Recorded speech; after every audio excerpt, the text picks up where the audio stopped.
Good evening, everyone. Welcome to another edition of the Gray Area here on the Black Man Unfiltered Network, simulcasting on the Sparta HQ Network. I am Mr. Bennett, joined by my partner, as always, This is Sparta! the Ghost of Sparta, aka Peter, aka Panayotis. Yasu, my brother, what is going on? Nothing much. It was a very good weekend on my end. How about you? I can't complain. I can't complain. Summer's here, and certainly getting out more. And just enjoying the weather and the time. I got a ton of housework to do. I got to power wash the house next week and whatnot, so I'll be out there working. But certainly, it's good to be fit and good to have all my faculties to do so. So it's funny you said that because I went to the rodeo last night. Actually, get out of here. Yeah, that was an experience and a half. But these guys gave those bulls are incredible, and like the little leagues first, then the middle, and the pros came out. Man, when those bulls went at them, I went like, "Holy shit!" Yeah. It's I can officially say now, one Greek who drove on a NASCAR track today. Is that right? Yeah. So my girl scored a couple of tickets for the race. It was a last minute kind of thing. So we came home, chilled home, and we went there. And let's get out of here early before we hit the traffic. That was the worst idea ever, actually. But it worked in my favor because they were pulling us through on the track and off to the back or entrance. And we're like, and I was sending you a video. My girl would take us she goes like, this is like, she goes, go faster. I'm like, I can't go fast. I can't go on the thing. I'm gonna flip my car in one moment. Yeah. No, that's crazy. That's a NASCAR. The one thing I never forget. One time I was driving through Dover, and I saw the race, the NASCAR track in Dover. And if you want to think about like MetLife Stadium, Giant Stadium, whatever, imagine 3 to 4 times that in terms of the crowds out there. So that was the first time I realized how big NASCAR was as far as like as a sport. Yep. So it was unbelievable. But certainly, certainly we are excited about certainly our show tonight. But before we start the show, just want to make sure that when you come in tonight, make sure you hit the subscribe button to both the Black Man Unfiltered Network and hop over to Sparta HQ. Certainly helps us on the platform there, and certainly anything you want to give to the Black Man Unfiltered Network, certainly you see scrolling at the bottom of the screen. You can drop a super chat or a cash app. Do me a favor, Paul. I like BMU's last comment. I'm almost afraid to. Yeah, go faster, please. Pause. My gosh. Well, you see what I'm up against, ladies and gentlemen. I got to deal with Peter, and then Sarah BMU. He always gave me some adjectives. Well, Paul, you think I am bad, but we had multiple guests from the military, and obviously we know they have no filter. So I think we waited long enough. I think we need to bring her up. What do you think? Yeah, absolutely. But I gotta bring her proper though. All right. So again, as always, I certainly, as Peter said, we've had several certainly guests, certainly from the military on the show. But I want to give her sort of her opening before we get into this thing. So this is certainly an Army veteran, a recovery advocate, author, poet, artist, entrepreneur, podcaster. Find her at sliderbabe.com is a website. You can find her on the social media at sliderbabes. And she even wrote a book, certainly more me than I used to be, a journey to freedom.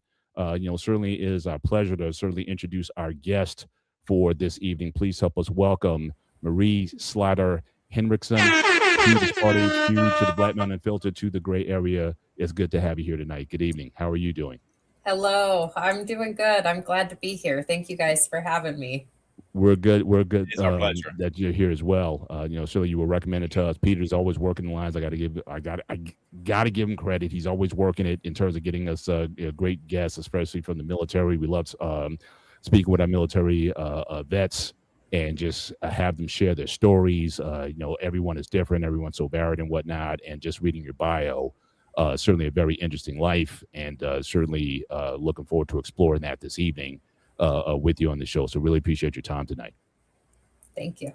Awesome. Peter, you can certainly take it away with the first one. I like starting out with our guest. I ask one simple and major question. What is your relationship with the military? Oh, I was a medic in the Army. I was in for almost 6 years, got medically discharged, and I am just a huge advocate for other veterans as well now, veterans and active duty. So obviously you don't wake up one day saying, hey, I want to be a medic. You know, why not? What made you get down to that path of career? That's the biggest question I think is tonight. Yeah. So when I was in high school, I was not doing really good. I dealt with a lot of childhood trauma. And when I was 17, I'd been raped. And I just didn't know what I was going to do in life. Like I wasn't doing really well in school. I kind of lost a lot of hope. And I just struggled with not knowing what I wanted to do. I knew I wasn't going to get into college or scholarships, and I couldn't afford getting into college. And so I had no idea what I wanted to do. And I met this recruiter and just had the conversation with him, you know, because my dad and I had gotten into an argument about what I wanted to do when I got out. Cause I was like, I have to move out, but I don't know where I'm going to go. I'm going to move in with friends. And anyways, it was just an argument. My dad had been in Navy years in the 60s, you know, and he made the comment, he's like, well, why don't you just join the Navy or something? And, you know, then I was like, well, fine. And then the next week I was in the Army. And so I had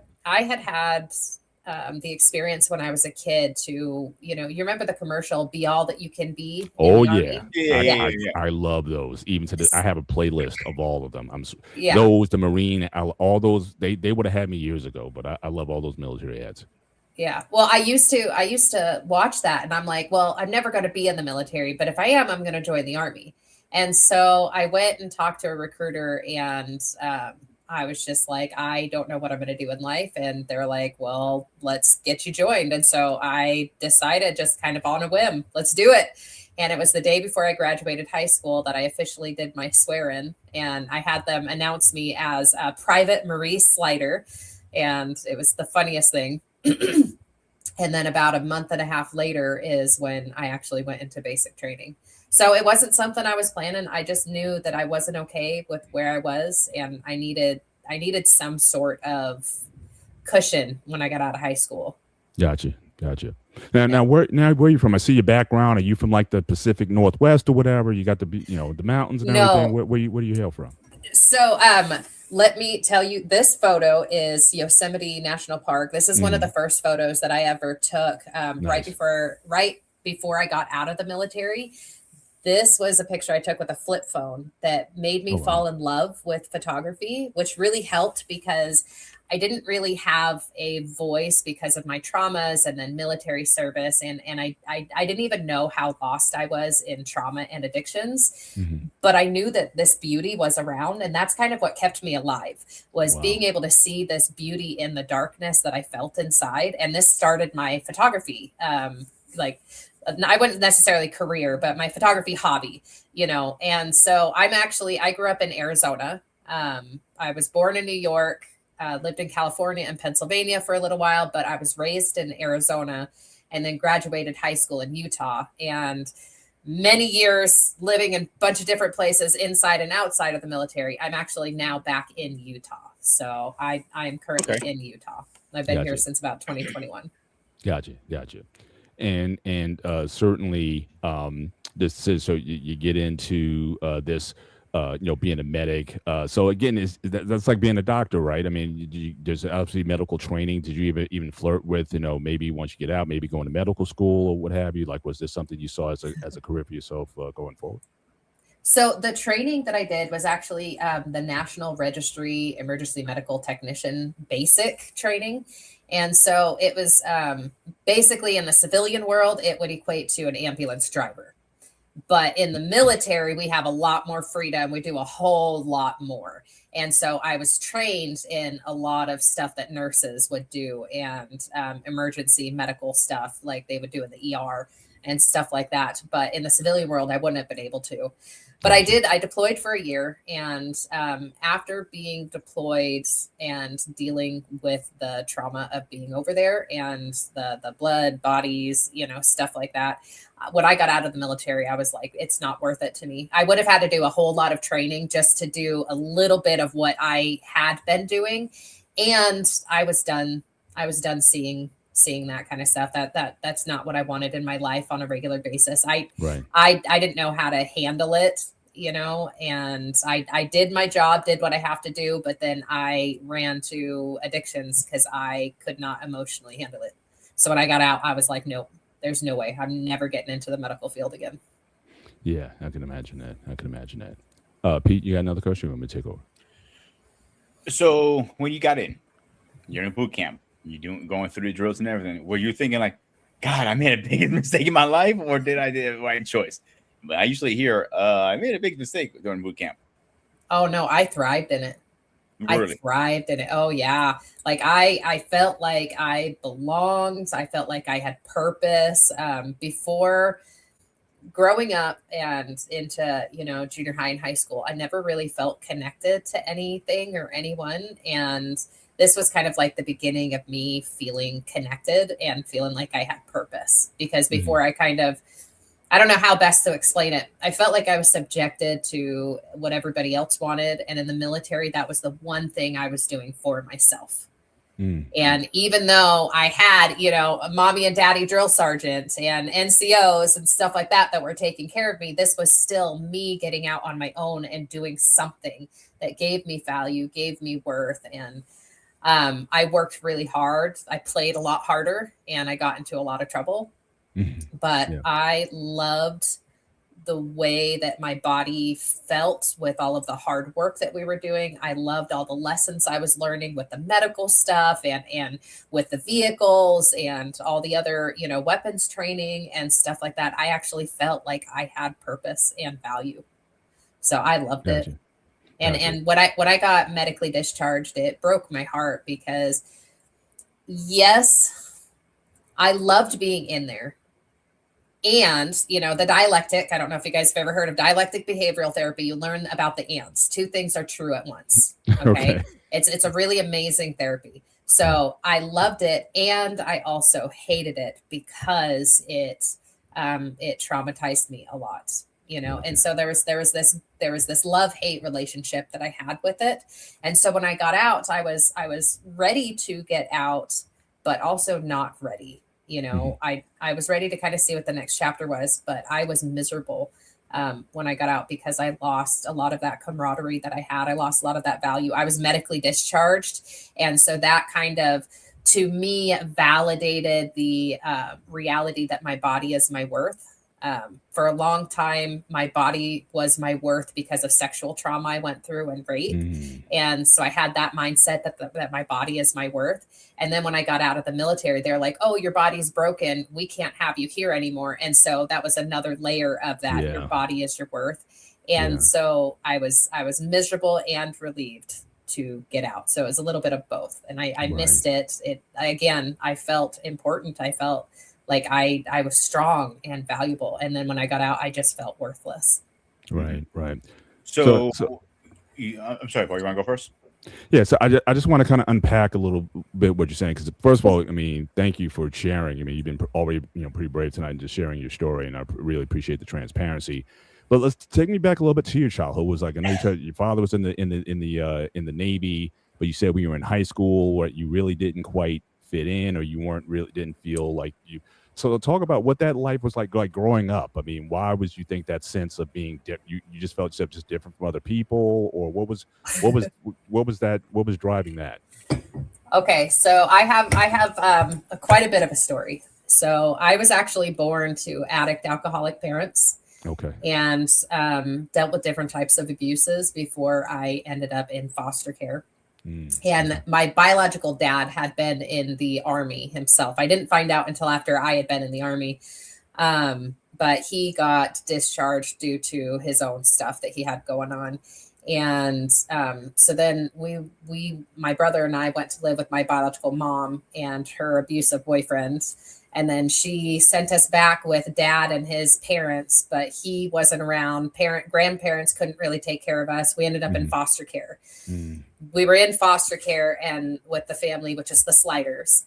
And we ended up going to live with my aunt for a little while, but she decided she didn't want me. She only wanted my brother. And they're like, you're not going to separate them. So we went back into foster care and back to the Sliders. Mm-hmm. And so we were raised with the Sliders. And, they did the best that they could, but they were dealing with their own issues. And we have a lot of family dynamics. There's a lot, but in the house, I dealt with some abuse that was going on. I also just never really felt connected. Every summer while this was kind of a rule that happened with foster kids back in the 90s. It's, the family had to keep their family separate from the foster kids so that the birth kids knew that they were important, because foster kids were coming and going. And so during the summer, the family would go on vacation and I would go to another foster home or go to a camp.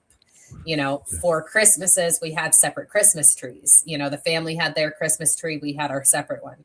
And so even though, they were doing the best they could and they gave me a house of love and whatnot, they had their own traumas that they were trying to deal with as well. And so it's, there was definitely this feeling of separation. I never felt like I was connected. And then to top it off, I also was a blooming addict and alcoholic. And that's my first addiction was codependency and food. And I didn't know how to connect with people. I became a chameleon. I was everything you wanted me to be, but that I was also getting picked on all the time. And I had to put a smile on my face and pretend like I was this happy-go-lucky girl, but I never felt love. And now part of this is my own young perspective, but also it was the actions of other people. Yeah. And so I just never felt connected. And when being a chameleon didn't make me feel safe, then I became a peacock and I was loud and obnoxious trying to get attention. Right. And then that would cause more getting picked on, and then I would shut down. And so it was this big, like, I don't know where to fit in. I don't know how to be. And then when I was 12, and I was still this happy-go-lucky, I was trying, I also had ADHD. Come to find out, I also had a lot of physical problems as well, but I didn't find out until, later on in life. But my body also just never felt right. Something was always wrong. Yeah. I got winded faster than the other kids. People would go running and my hips just never felt right. And I would get lightheaded, and I've recently been diagnosed with something that's called hypermobile Ehlers-Danlos syndrome. And it's a genetic condition where my body makes a defective collagen. And so everything degenerates faster. And I didn't know, but I had some symptoms of it when I was younger, and part of that is also POTS, which is postural orthostatic tachycardia syndrome. It's a form of dysautonomia. My nervous system is just shot. So I feel things a lot heavier and harder and faster, and it makes me lightheaded. It makes my heart start pounding. My blood pressure will tank. And I had symptoms of this because even in 6th grade, I would come home. I remember this very distinctly, where I would come home and just lay on the ground because gravity was too heavy for me. And I would just lay down on the ground and put my face on the cold tile because I just didn't feel right. And they just thought maybe headaches or allergies or something, but there was no real, figuring out what it was, right. And so I know what it is now, but back then I didn't. So I didn't feel right there. And then with my ADHD, they put me on medications really early in life. And so I never really felt like I could be me. And then, when I was 12, I had someone loving me in a very inappropriate way. And so I didn't know what love was. I couldn't really love myself. I couldn't really be myself, and I was also dealing with trying to figure out my sexuality, because I had all levels of that was going on. What is healthy love? What is not? Do I love who I want? Do I not? And there was a lot of this. And then as I started developing, I also had issues with my body as well, with stretch marks from this syndrome that was going on. And so I had this body dysmorphia. And then also I used to, again, run to food to eat. And when I hit puberty, I started gaining weight. And so then it was, I had to be put on a diet because I was gaining weight. And so I didn't know how to accept my body. I was being picked on a lot. And so that was when I started self-harming. You know, that was kind of like my first thing that I started doing. And then I got into bulimia. And so with the binging and purging, I would eat, but I didn't want to gain the weight. So then I would throw it up again. Throw it up, And then I was introduced to weed and alcohol.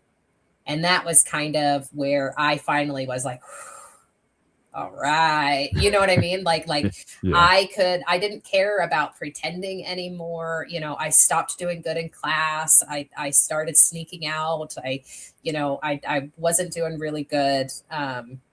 I tried to still be joyful. And like the one thing that was really awesome that I love that my parents encouraged me. So I was raised in the Church of Jesus Christ of Latter-day Saints, you know, and Mormon for people who don't know. And I am back into the church now and active, and I go to the temple. I've got my recommend and I love it.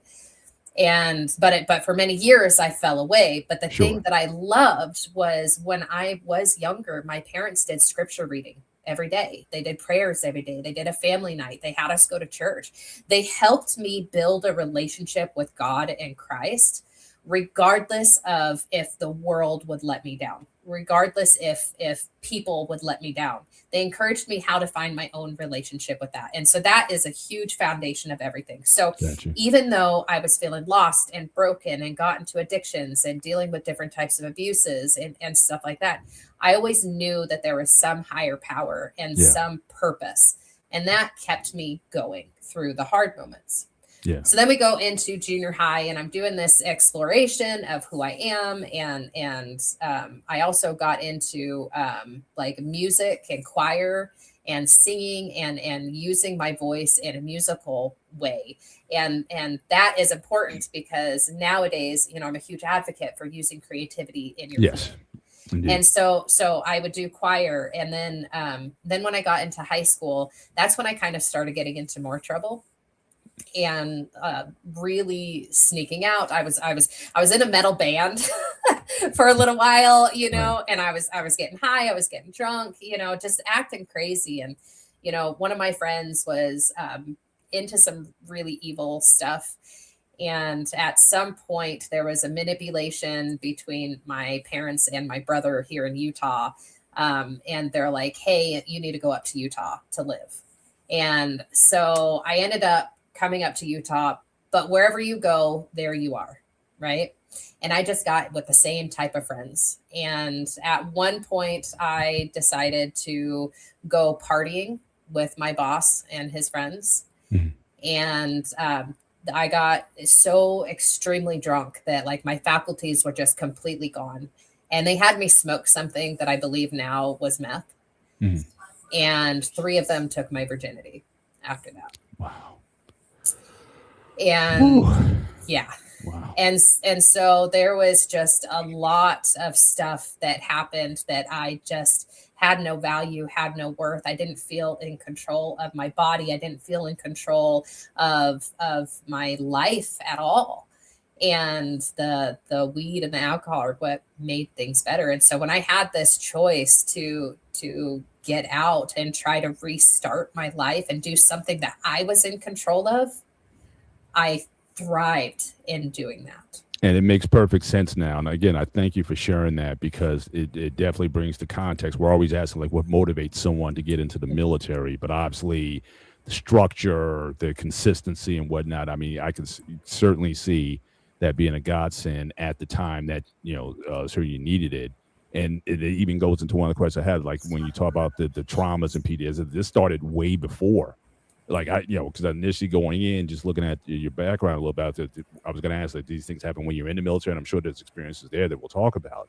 But this started so early, and it's almost a miracle that you were even able to get to an age that you could still make that decision that yes, I want to get, yes, I want to take this blissfully on. You could have easily at any point in the process, you could have went another way, but certainly in this case, like the military literally like saved you at came to your life at the right time. So that's incredible. That's absolutely incredible. Pete, you want to go to the next block? First of all, I want to relate a little bit because I know you said you stepped away from your beliefs and you came back. I had a similar situation. Didn't stop believing, but I stopped going to church because of situations that happen in life. You know what I'm saying? So definitely now I'm back in churches. Like I see things in different eyes, if that makes sense. So with the question I had to ask you is, I know you say you got discharged, correct? Medical discharge, you said? Yeah. Why did you get medical discharge? My hips gave out. I'd been in Iraq for 8 months. And I was going out on missions every day. I was working hard. I worked with some field artillery guys, and so we were training hard. We were working hard, and going out every day. And the vehicle, they get really bumpy, and then I was wearing gear, all of my my armor and stuff, which was pushing down on my hips as the vehicle is coming up. And so it was like smashing my hips consistently, running on the rocks, all of that kind of stuff, all the training that we were doing. And I had gone home on leave. And the day after I went home on leave, I couldn't get out of bed. And my hips had just completely given out. And so I was home for about 2 weeks, kind of rested enough. I got back to Iraq and they're like, hey, we need to ground you to the fob. You can't go on missions anymore. And so for the last 4 months, I was doing physical therapy 3 times a week, and they were trying to fix my hips. And they ended up, when I got back from the deployment, they're like, hey, you can either do this really extensive, surgery that could damage your hips more or not, or we can just medically discharge you. And I was like, you're not going to mess with the stability of my hips. Just get me out. Yeah. Yeah. So was Iraq was that the main theater of war that you were in? Were you in the other campaigns or other theaters of war at the time? And also, Iraq was just now, give away your age, but again, there's Bush 1, Bush 2, kind of in that time frame, talk about that, the theaters you've been in, and what place in Iraq were you in? Yes. Really quick, I'm sorry, my medication alarm is going off, and if I don't turn it off, it'll keep going off every 10 minutes. Not a problem. So let me go turn that off real quick. Yep. We're bring it right back. But yeah, I mean that's like I said, just her. Wow. Yeah. That's all I have to say. Wow, right now, because I'm so sorry about that. No problem at all. You're good. I have some mental cognition and memory issues, and so I have to have an alarm that goes off to let me know about my meds. So sure. We should say about him up there, but he's just old. That's all. Yeah. So you're asking about military stuff. So I went to basic training in South. I'll just give you a quick overview. I went to basic training in South Carolina. Went to my job training in Texas, and then I was in Germany for 2 years. And in Germany, it was basically a civilian job in a military uniform. And so I would go, we didn't do any field training. We hardly ever did shooting. We I worked at an AIDS or a health clinic, and I can't even call it an aid station because it was much bigger. It was like a health clinic with a dental clinic next to it. And we were having children, family members, local nationals that would come in, all of that kind of stuff. And I had a lot of off time to get in trouble. And I got married and divorced. Oh, wow. While I was getting divorced is when I really turned into that alcoholic. Over there, I went out there when I was 19, and you're legally able to drink at 16. And so they didn't care what I did as long as I showed up for work. And the only time they finally cared was when I stopped showing up to formation. Or I would show up drunk. And so then they put me in a program for about a month. But I just got better at hiding the drink. Because they didn't really care. It was just on paper, hey, you need to go do this. And then I was at the bar that night with most of the people that got me in trouble. And I just got better at hiding the drink. I started drinking clear instead of dark, and it was just better.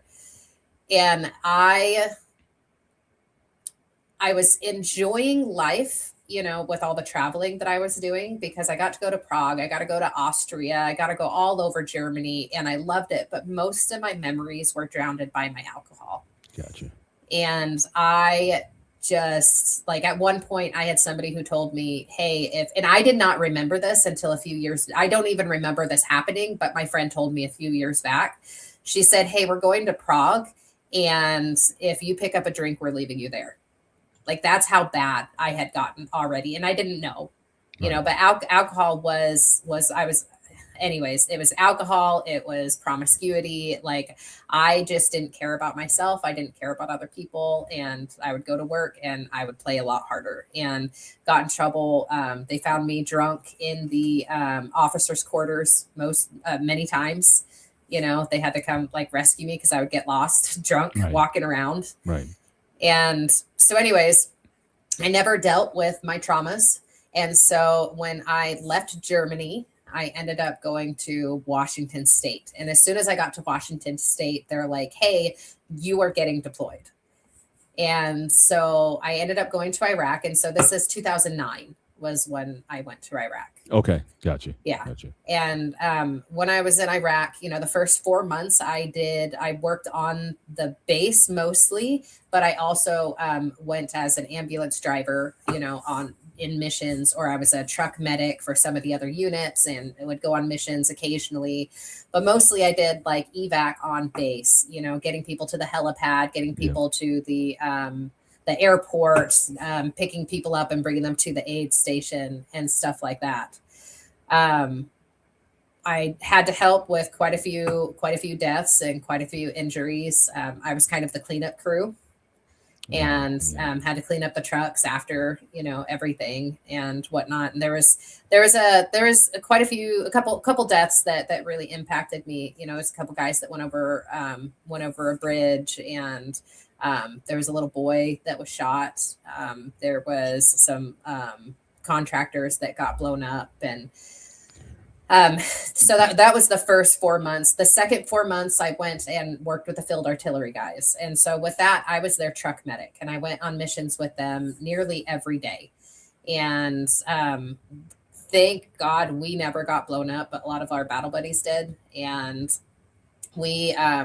I remember we got stuck at the gate at one point when we were getting ready to leave, and we just hear boom, boom, boom, boom, and the town right outside of base had been completely exploded. You know, we were getting mortared all the time. Right. You know, we almost got brought into some pretty shady neighborhoods. We realized right away that they were taking us to get ambushed, and so we had to like book it the other direction. A couple of that kind of stuff happened, but we were mostly helping the local nationals on how to sustain themselves, because like one of our unit's biggest goals while we were out there was teaching them how to take care of themselves, so that when we leave, they could take care of themselves. So we taught them medical training. We taught them how to do greenhouses. You know, our people were talking like politics with their people, you know. And so I would just be we were kind of the taxi drivers for the higher ups to do all of this stuff. Gotcha. And then the last 4 months after I had that medical and there was an incident where somebody ended up getting hurt. I didn't clean the wound very well. He ended up getting, it was a drunken hungover situation. I didn't do my job very well because I was hungover. Like we were sneaking alcohol there, and he ended up getting an infection and getting medically discharged because of, you know, me not taking my responsibility seriously. Yeah. And so I had been investigated for a little while. Like I said, I worked hard, I played harder, and got myself into trouble a couple times. Right. You know, and then those last 4 months, it was just ambulance driver again. And so then when I got back to Washington State, the next year and a half was my medical discharge.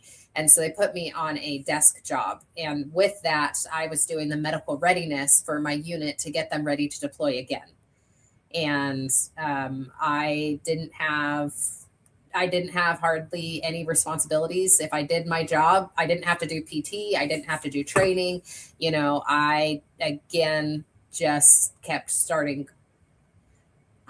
kept going downward and started getting worse with my alcoholism and my addictions. Yeah.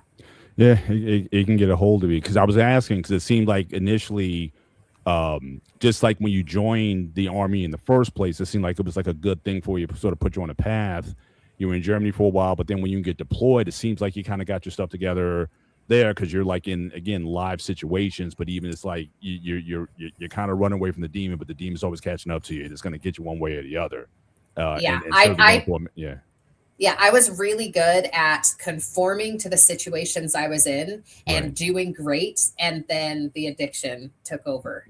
Yeah. You know, and it's there's a saying in recovery. I just wanted to say this: I take a drink, the drink takes a drink, the drink takes me, and that was my pattern that happened. Yeah. Go ahead. I hate to say this, but I have a lot of friends in the military. A lot of them came out, and most of them, when they come out, they are in a type of addiction. And I hate to say that. If it's not alcohol, it's pills. If it's not pills, it's something else. If it's not that, it's something else. It's always something after something, and that's the sad part of that. And I'm glad our military is taking it more seriously now and keeping more close eye on it, because they're catching it before it becomes a problem. Because I always joke around with my friends, it's 2 things about military going to teach you: be a comedian and an alcoholic. I always joke around with them with that. And unfortunately, the second one, it's not a joke. It's serious. Like, a lot of them are heavy drinkers. Yeah. And can you talk about, I guess, the support system? So again, you're on the verge, you're getting discharged. You're saying like you choose the discharge option. Did the military give you any? And they also, I'm sure they knew of your condition, battling the alcohol and whatnot. What was like the support system like in the military? That were you able to take advantage of that, or when you were going out, it was like, okay, you basically, I got these issues, and you kind of throw me back out into the wilderness here. I mean, talk about the support that the military can get you, and from what you know, is it still that way, or is it getting better? I think people are saying it was kind of getting better, but talk about the support that you were able to get. So there's a bit of a double-edged sword, okay, with that. I was one of the ones that was very blessed because I got a medical discharge. And so when I was getting out, they were already doing all the paperwork so that I had money and medical when I got out. Okay. Most people, when they get out, they don't have that. They're just stuck on their ass. They have all of this, and all of a sudden it's just all gone. So I was one of those very blessed because I already had the payments that were coming in and the medical care. Okay. But in the actual military, like, when I stopped being useful, I stopped being useful. Okay. We'll say that, like I had a few people that were like very supportive and whatnot, but as you're getting out, like, they don't care. They don't care. Like, they're just worried about, can we have someone take over your job? Like, you are just a number. You know what I mean? And so, like, in the personal life, I had some people that were supportive, but the military in itself, not really. And it was just like, you're just a number. This is what you got to do. Oh, you can't do it anymore? Okay, we're going to find someone else. And so I remember training somebody, and once I trained that person, they became the person, and I kind of became invisible for a little while, if that makes sense. Yeah. And and then also, I couldn't train or anything. And so I basically was kind of like fodder, kind of like loose weight, or whatever the word is. I can't think of the weight, but I was just weight that was dragging. And dead weight. Yeah. Dead weight. Thank you. So I was just kind of dead weight. And so I kind of just was left to fend on my own. And that's one of the reasons why, I just got even more into the alcohol and stuff. And so when I got out, so there's a few different sections of the military, or of getting out and the VA.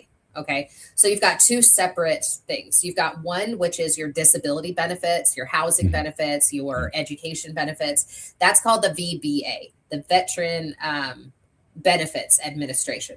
And then you have the VHA, which is the Veteran Health Administration. Okay. So these 2 things are completely separate, but they connect sometimes. But they're completely separate. Some people think that you go to one for the other. No, they're completely separate. So you've got the disability benefits, and then you've got the healthcare side. Right. Okay. They don't always talk, and there's just a lot of stuff. And then in the middle, you have the civilian programs that are there for support and advocacy. Okay. Gotcha. When I got out, nobody talked about this middle. Nobody talked about all of these benefits and these nonprofits or the military podcasts or like any of the stuff that would be there as a sport. Nobody talked about this. All they talked about was the benefits and the health. Again, for me, I was super blessed because I already had the benefits and I already had the health. But most people, when they get out, they don't have that. They have to fight for it because you don't automatically get health care unless you get benefits. Right. And so you get a lot of these homeless people and they're homeless and people will be like, oh, just go to the VA. You can't go to the VA unless you get your benefits. And it's really sometimes it's really hard to get your benefits, you know.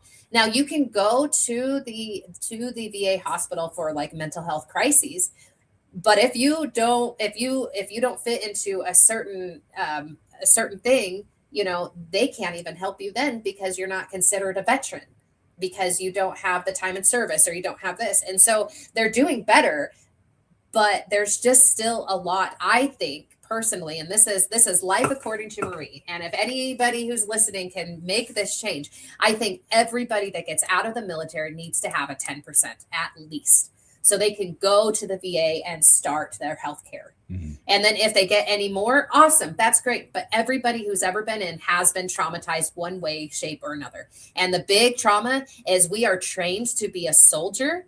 We are not trained to be a civilian. And so we go from trained to be a soldier in the military to being a soldier in the civilian side. And there's no transition that's available. And that is a trauma because we're going from where we're comfortable and used. And then we come in here and we become a burden, you know? Yeah. And so if anybody could make that happen, everybody should have a 10%. But anyways, so I was very blessed, but most people are not. So I just have to put that out there, you know? No, please. Because a lot of people. I agree, actually, 100%. Yeah. I try to cut you off because I know I have a lot of friends in the service, and I need at least 10 people that I know of right now are still fighting, and they've been out for 20 years, still trying to get their benefits, and it blows my mind. Like, you guys sacrificed everything to protect this country. The least we can do is give you fucking benefits, and I keep it like that because I see a lot of people are on the streets. And I always make sure I have a few dollars on me. If it's $20 or whatever, at least you can get a hot meal, something. Right. And that now we do have. All right, go ahead. Just want to put out there. I mean, certainly for those in the chat, if you have some questions for Marie, you can certainly drop those questions in the chat, and you know, we'll try to entertain them on the show. All we ask again, be respectful. I had to put a couple guys in timeout because you guys are being very naughty, and we don't tolerate that here. So, but again, a respectful question. Drop it in the chat. We'll be sure to raise it later on. But go ahead, Pete. I just wanted to kind of put that out there. So I know you mentioned, like we have other guys there, finding different hobbies and all this stuff, and it helps with your mental health. And I think it's pretty cool. Like we had CQ on here. We had Dwayne White, Doug Bennett, not relation to him, obviously, and stuff like that. So I think it is great at giving you guys different hobbies and stuff like that. So how is that helping you in mental health today? So let me go back still, you know, just to kind of finish the line that I was at, and it actually incorporates into what you're asking. So again, I was very blessed because I already had the medical and I had the disability. And so what I ended up doing, because I already had this, I was able, and most people have the benefits of the GI Bill, so they could go to school if they want to. Okay. I did not connect to people in the civilian world very well at all. That's right. And so, and I got myself in trouble because they had given me a big chunk of money when I got out for my medical discharge. Cause they're like, oh, you finished your contract. Had we not medically discharged you? So here's a bunch of money. So they gave me the money, and in my addiction, I spent 30 grand in 2 months and went to Vegas and partied and just acted stupid. Yeah. And so that was the thing is when I get out, I didn't have a cushion of people to support me. I had the benefits, but I didn't have people. Nobody talked about this middle. Like, here's the veteran network that you can get connected to. Nobody explained to me. And I'm going to say this now, for anybody that's listening, okay, nobody told me that I needed to incorporate into my next unit, which was the veteran community. Because when I left Germany, I knew I had to connect with the people in Washington. Right. When I left Washington, I knew I had to be connected to the people when I was in Iraq. Nobody taught me how to connect with a civilian life as a veteran. So if you are getting out of the military, or if you are struggling and feeling like you are alone, incorporate into your new unit, which is the veteran community. And it is huge. And if you need help finding out where it is, go to your state Department of Veteran Affairs, and they will give you a list of nonprofits and veteran organizations that are around that can help support you. Go, please do it. Don't do this shit alone. Okay. So coming back to me, I didn't know that I had that, but I did know that I had school.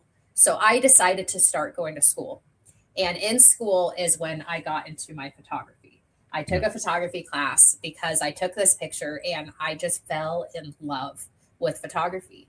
And so again, I never addressed any of my trauma, but I knew that there was some beauty in the world that I could connect to.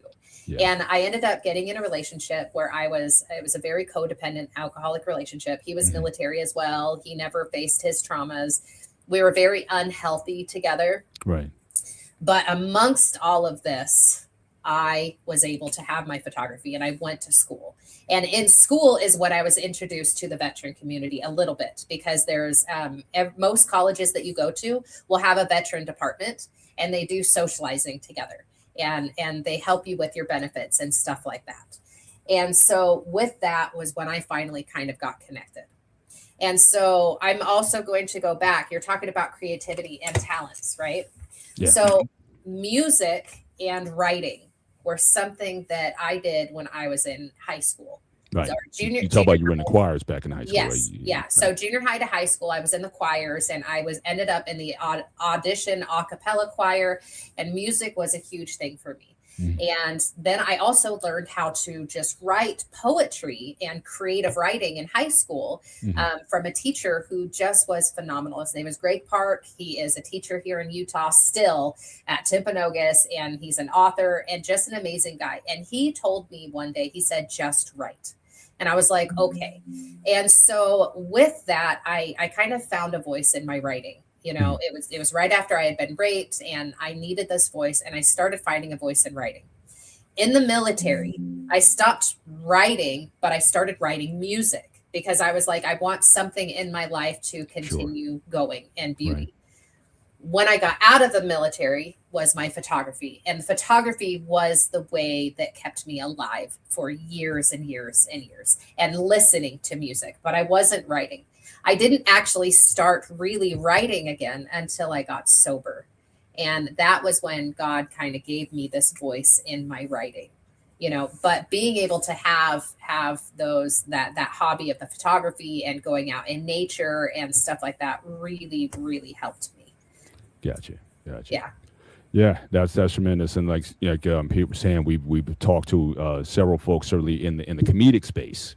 Again, another way to vocalize. Dwayne White. I think he was really the guy who kind of kicked it off, and then he connected us with some other guys. So again, and guys who came from other careers in military, and they just on a whim just get on the comedy stage and just start sharing their life and whatnot. Or if it's not comedy, it's spoken word in certain ways. And so I think just in general, especially now the way schools are run, we neglect the arts in a lot of ways. I mean, think about high schools, one that they're pulling away art programs, music programs, and whatnot. And it's just about reading, writing, and arithmetic. I mean, those things are important, but especially in a world that as chaotic as the one that you came from, the theaters of war that you've been in and seen.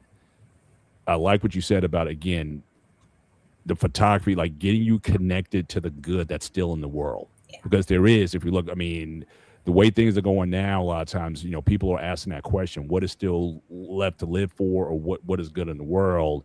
And I'm so glad that you were able to find it through all these arts that you've been able to apply to yourself, the poetry, the photography, and whatnot. And that kind of gets me to a question. I ask every military vet that's ever been on, I always ask this question.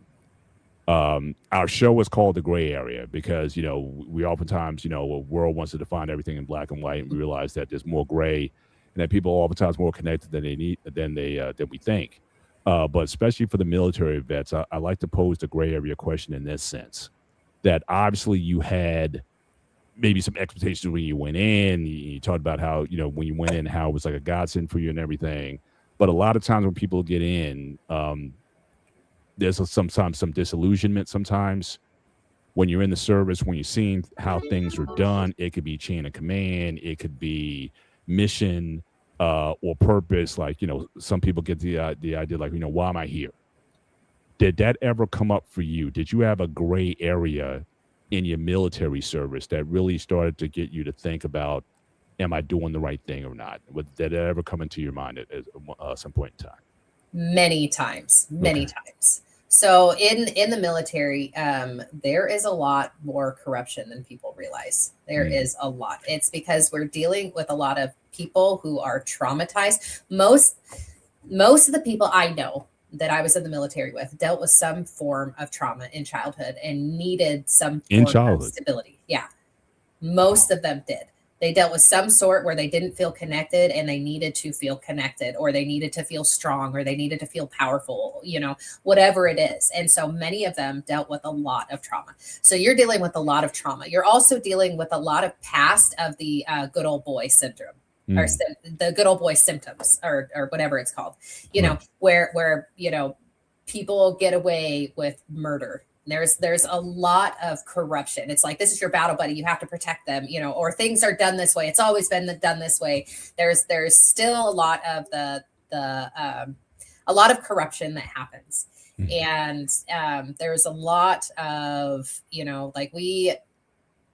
don't even know where to start. So a lot of the corruption has to do with different types of addictions, because there is a lot of promiscuity, a lot of unhealthy relationships. And I participated in that, and I won't go into details with it, but a lot of unhealthy relationships that go against my morals. And I participated in that for many, many years, and there is a lot of that kind of stuff going on. Like sex just becomes, that is the way that people cope, and that is the way that people control, and that is the way that people, find comfort, and that was just everywhere. So higher ups, lower, lots of people married, and just kind of, so that is a huge thing. And so then there's a lot of secretive stuff, right?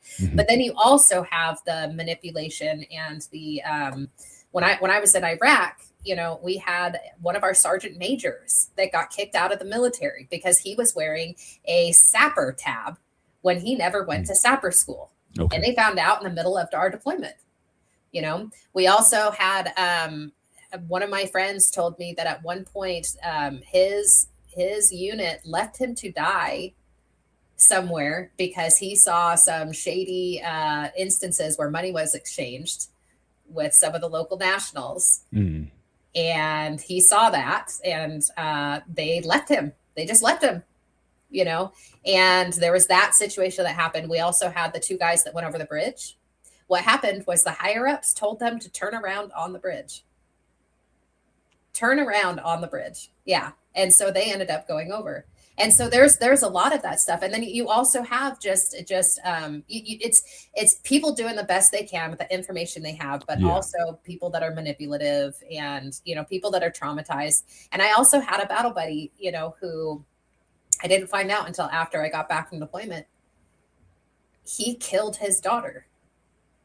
He killed his daughter through a sexual act.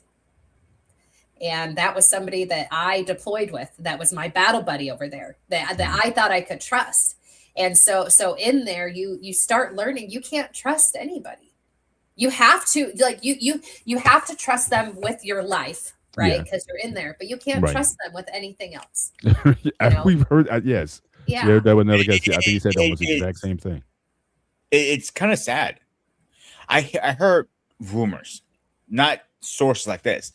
Like a couple of my buddies, like, it's like I've never seen anything like that. I'm like, come on, like I saw a few little stupid things, but nothing like really big. The person who told me that it is a little bit of a lot of politics more going in. I can't say his name, but he's higher ranking. He told me there's a lot of politics. I cannot wait to put my papers in and get the fuck out. He goes, just like that.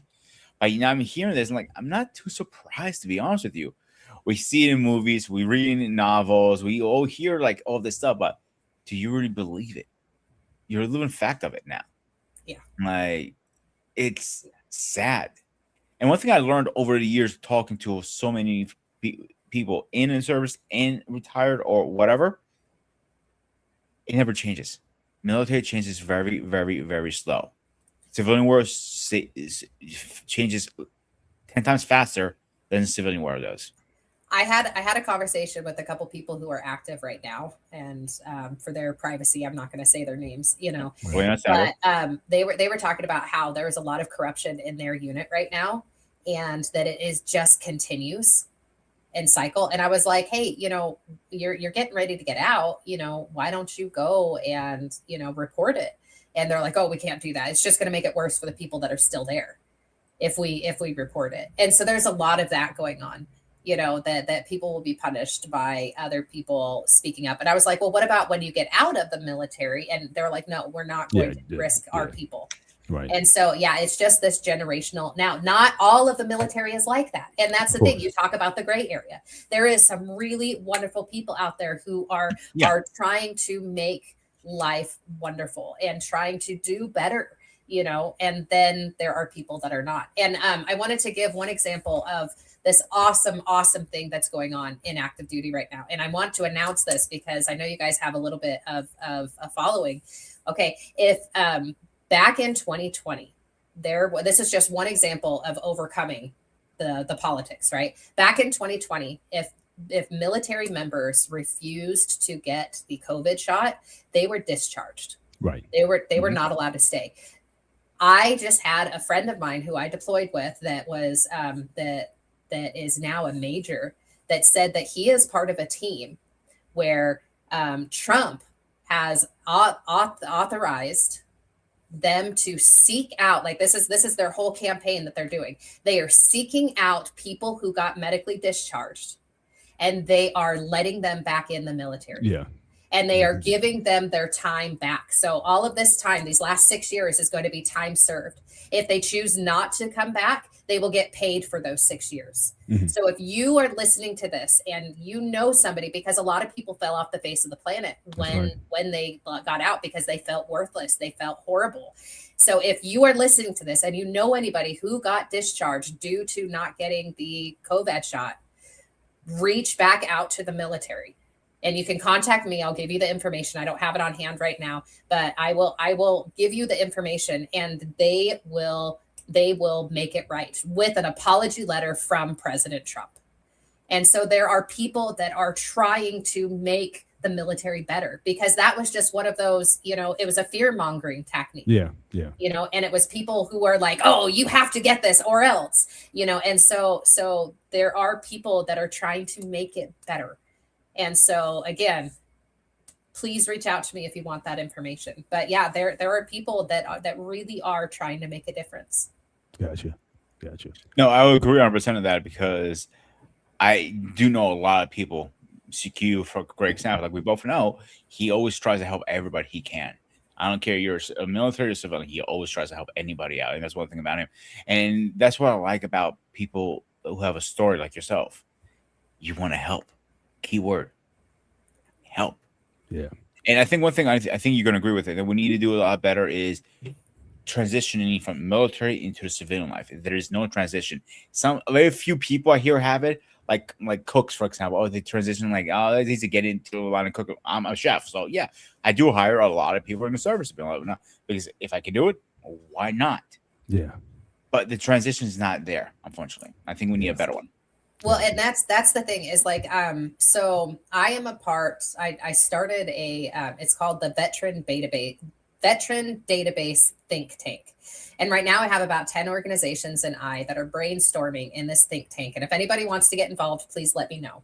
And we are actually working on a national database that collects resources and collects information on programs that are available. And it's going to be human ran, but AI run.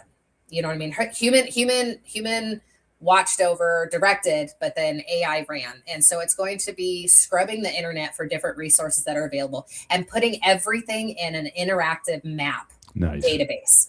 And so there's going to be some drop down menus that are going to have, here is all the veteran podcasts. Here's all the veteran online organizations that are available and programs. And then it's going to be, what state are you going to? And whatever state that you're going to, then you will be able to, if you're interested, reach out to me on sliderbabe.com. I just saw that message. Yep. But it's going to be where you say, hey, I'm getting out of the military. Here is the state that I'm going to. And then you click on that, and then it'll do a drop down menu, and you get to choose what type of benefits. Again, there's the 3 sections. You've got the veteran benefits, you've got the veteran health, and you've got the programs that are advocating for veterans. And so we're trying to get that done. And once that gets done, we are looking to hopefully get it into TAPS, which is the transition program that you have to do before you get out of the military. We want it to be a part of TAPS where you are required before you get out to sign into this website so you have these resources available. Gotcha. And so that is something that we're working on. And then something that we've had some discussions. So I have my own podcast, and on there I have interviewed a lot of other people, and something that I've talked about with a few of them is that idea of possibly somebody, I don't know how we would start this, but somebody doing a boot camp for civilian life. And so, we have a boot camp to learn how to be a soldier. Before we get out, it should be a requirement that there is a boot camp on how to be a civilian. And so there's already some programs that are working on that, but it's not with the VA. And so the hope is at some point it will be part of the VA and the DOD. But like there's a program called the Stick Vet, and I'm gonna do a shameless plug for Stick Vet. So Stick Vet is a combat mental health specialist, and when he got out, he started recognizing, Travis Landchild is his name. He started recognizing the demons that us as veterans are carrying with us, and he created a comic called Stick Vet Comics. Okay. And so he started doing that, but he also wrote a book and hosts a Discord chat for veterans. And he hosts these, they're called Not a Counseling groups. And it's peer support, teaching people how to be veterans and teaching people how to handle their demons that they have and to handle their mental health stuff. And his goal is for people to take his book and create a meeting anywhere in the world. And you can take this book. It's kind of like the anonymous groups, right? You can run the meeting however you want to, but you follow this book and learn how to be a veteran, because we need to be taught that. Yes, we are technically a veteran when we get out, but we're not taught how to act like a veteran because we're still acting like military, or even worse, we're acting like traumatized children because we don't have our way anymore.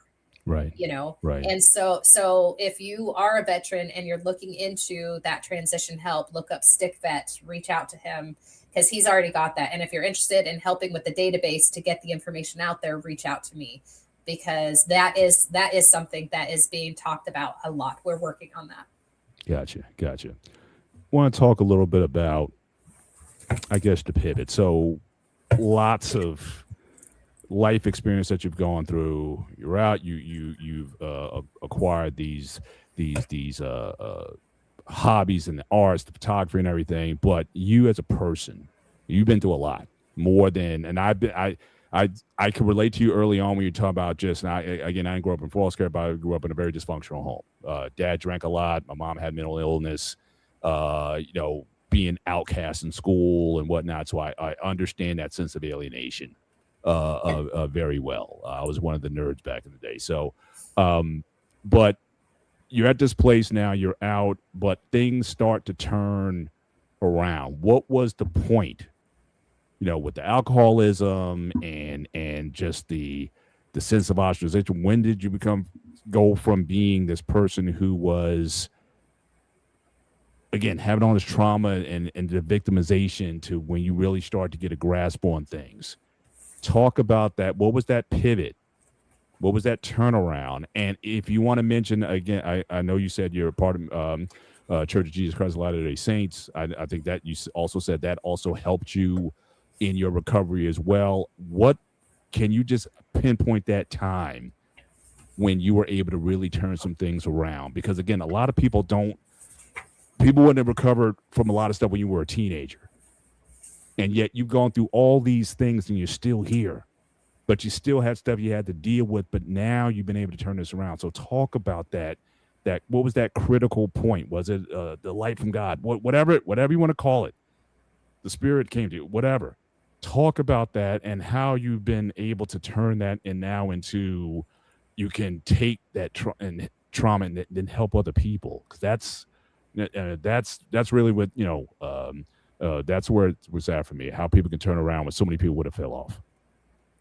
So there is, I love this. This is my favorite topic, right? This is where I. So I had to tee it up for you. I had to put the golf shot in the green. So I just tee it up for you. Go for it. Yes. So there was a lot of different things that happened. Like after the military, I spent from 2011 to 2017 really getting lost in my addictions and my alcoholism. And again, a very, very codependent relationship for a while. Yeah. And when we split up, due to a lot of different layers, when we split up, I took financial aid, I ran away and moved to Florida. And the reason I went to Florida was all God. I had felt years before that I needed to go to Florida. I had that very real sensation, you need to go to Florida. And my ex and I were making plans to do it, but he decided he wanted to stay in Arizona because his kids were close in California. And I chose him instead of that following from God, that prompting from God. And so that led me to more years of not doing well. So we split up. I took financial aid, dropped out of school, and moved to Florida. And I got to Florida and I really lost myself, really did. Like my whole life became about the addictions, promiscuity. I was working at a brew house. I was drinking all the time. I was donating plasma just to drink or buy more cigarettes. I was at one point, I was partying and living with college kids that were all 18, 19, 20 and like throwing keggers for them. Like my life was literally that. And then getting high. I was getting high all the time. And then again, throughout all of this time, I'm having the physical pain. I'm having the physical problems, but I'm self-medicating and they're giving me pain meds. I was going to the VA, but I would talk about this over here so that they didn't ask me about this over here. Very selective honesty. I was talking to them about some of my traumas, but not letting them know that I was cutting off my own feet with the addictions. And so I wasn't really getting the help and my physical is getting worse. My emotional is getting worse. And at one point I was like, something's not right with what I'm doing. Oh, I just need to live alone. I just need to move out. I'm just hanging out with too many college kids. I just need to live alone. So then I moved into a studio apartment. And that's when I realized no one else was around and I was still doing the exact same thing. And at that point, I had gotten to a point where I was drinking, 18 to 24 pack a day of alcohol, of beer. Yeah. And I was going to the bar, and at the bar, I had one drink in my hand. And by the time I wasn't even halfway through, they already had another one right in front of me because they knew that I would finish it and then go for the next. And then I would be like double fisting it at the end of the day and then running to the gas station to get more to have at home. And then it started. This wasn't every day, but it was pretty regular, and then I would wake up in the morning and I started going and having Bloody Marys or mimosas in the morning, and then I would go to work and my work was all about alcohol and I would go get drunk afterwards. And so it's just alcohol and getting high and partying and the pills. Like that was my life for a while. And there was just a couple different things that happened. And one of the big ones is I had a friend of mine who worked in the psych unit that made the comment like, Marie, I drink 8 beers and drove to her house. And she's like, Marie, I drink 1 or 2 and I can't drive. She's like, how are you? And she's like, I think you're bordering on alcoholism. And I made the joke. I was like, no, I am an alcoholic. And I was like, oh, like that was the first time that it kind of hit me. I'm like, oh, I might be an alcoholic. I'm not okay. And then I had a really weird conversation with one of my sisters. So I'm the youngest of 9. There's me and my biological brother. And then 2 other brothers were adopted. And then my parents had 5 of their own. Got you. Okay. And so one of my sisters, I used to think that she just kind of hated me, and there was just a lot going on there. But I went and had a conversation with her, and she helped me see that some of the perspectives that I had, because you've got rose-colored glasses where you see everything good, right? Right. I had dark-colored glasses, black-colored glasses, where everything was just miserable. And when I was talking to her about something, she's like, "Marie, you're remembering that wrong. Like you're looking at that in a not so good way." And it kind of helped me see that there was some perspectives that weren't right, you know. And then I also started really understanding who I was, and kind of like exploring, you know, like just all parts of me, you know. And I'm just like, oh, I am not as good. I am not good, you know. And so at one point I was driving drunk with a friend in the car, and he wasn't doing good. I wasn't doing good. And I had a split second where I was like, I should get an Uber. And I was like, no, because that's the cost of another couple drinks. Like, I'm not going to do that. So I drove, and I almost got in a really bad car accident. I was driving 70 in Florida, Jacksonville, Florida at 2 a.m. So I'm in the fast lane. And so, you know, people are going 80, 90, 100 next to me, like, get out of the way. I'm swerving so hard, just drunk. And I swerved so hard, I almost hit a guardrail, and I had to overcorrect. And I literally felt the wheel, like God grabbed the wheel out of my hand and straightened out the car as somebody went zooming by, because I was going into the other lane, and I literally felt the wheel, and I was just like, what the heck? And in that moment, like, God's like, you just almost killed your friend. If you don't straighten out your shit, you're going to kill yourself, who you don't care about, but you're going to kill a friend, and you're going to kill your potential family. Like, you need to straighten up. Like this is your one chance. Like, if you don't do something, you will die or you will kill someone. And I was like, okay. So I got him home. I was still drunk, you know, and I went to sleep. And that next day, I just knew I had to be done. And so that was when I walked into the rooms of recovery. And when I tell you, I was so scared, you know, I sat in my car and I cried. You know, I didn't know anything about recovery groups except for what I saw in Fight Club. And the only thing I remember is the guy crying in the guy's boobs, and he pulls his face off, and there's a face of tears between this guy's, you know, anyways, it was the craziest thing. But I just thought it was going to be sad. It was going to be miserable. Now, you said the room of recovery. Is this a Pacific group, or is that the name of the group? One of the anonymous groups. Yeah. Okay. And, gotcha. And so I just knew that I needed help. And so I did that, you know, and there's a lot of them out there. You know, there's the anonymous groups, but there's also just, you know, other groups that are out there if you need it. Celebrate Recovery is a Christian-based one. You know, if you're a veteran, there's a lot of groups within the veteran community. But when I walked into that room, it was literally like, you know, those beaded doorways with beads hanging down. Yeah. I literally felt that. I felt like I was walking into something, like it was a physical tingling sensation all over my body. And I felt something that I had never felt in my life. And it was connection. I felt like these people knew me, that these people could see me, and that I was connected for the first time ever. And that was kind of like that big pivot. And then my journey has been interesting since then. But before I do that, will you guys indulge me with reading a poem, if that's okay? Go for it. So really early on in my recovery, God gave me this voice in poetry to find, you know, to explain my journey and to understand my journey and to see his work in my life. And this is a poem that I wrote really early on. I was 6 months sober when I wrote this. And this just is an explanation of what that transition really looked like. And so it's called My Reality. In an alternate reality of days long past, stood a broken little girl in a rock-hard cast. No one really loved her. That was what she thought. In her mind, she was abandoned, left alone to rot. People all around her would pick on her or tease. Taking it all personal, she told her heart to freeze. Her pain grew even deeper when someone took advantage, so she knew she had to run. Her emotions she must manage. The beginning was to fake a smile in every situation, becoming a chameleon so she could prove her station. Next were the addictions, manipulating, lying. Before she even realized it, no longer was she trying. It became a way of life, no effort left at all. To run or drink her life away was her only call.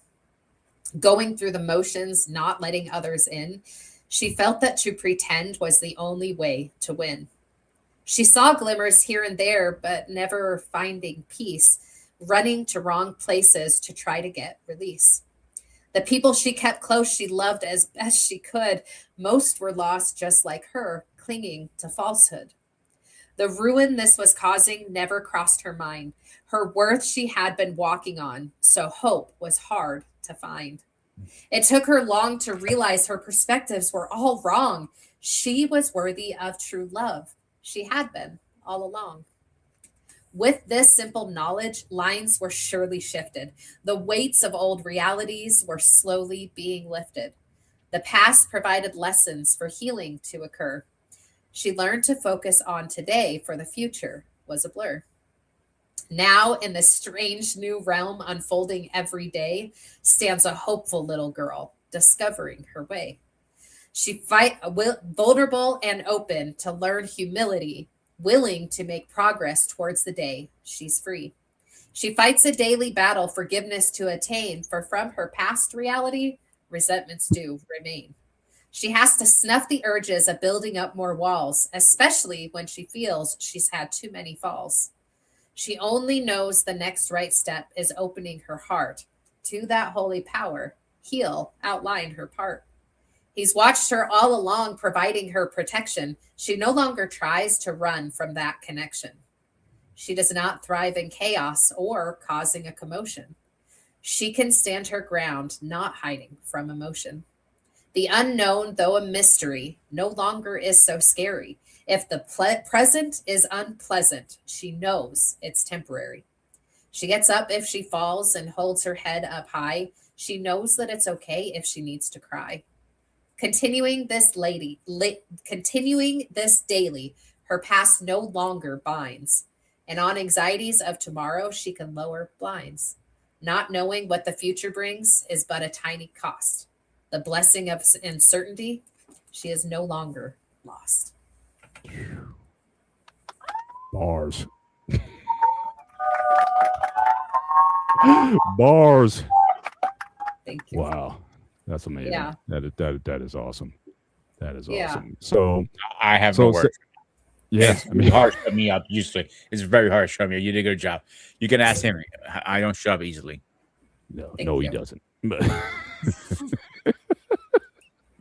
Thank you. But oh shit, here we go again. Oh, there you go. Dang. But so you wrote that 6 months into your recovery. Yeah. And now have there been like some setbacks? Like kind of now you've been kind of clean ever since, or how has this road been? Because I know it's not always the same. You know, you can have your setbacks. What's the journey been like since then? Since you wrote that?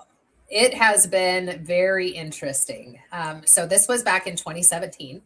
Mm-hmm. That was when I got sober, and that first year, me coming off of everything. I was still smoking and still still kind of trying to figure out life and whatnot. But they had put me on antidepressants. Mm-hmm. And so after about a year of recovery, I was learning how to live sober because I didn't know how to.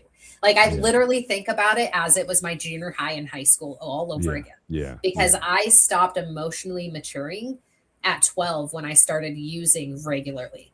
It was like I completely skipped my growth. And so that first year was really learning how to socialize in sobriety. And then I following promptings, I end up in North Carolina. So that was in Florida, and now I'm up in North Carolina. And in North Carolina is when I really started getting introduced to God and Christ again.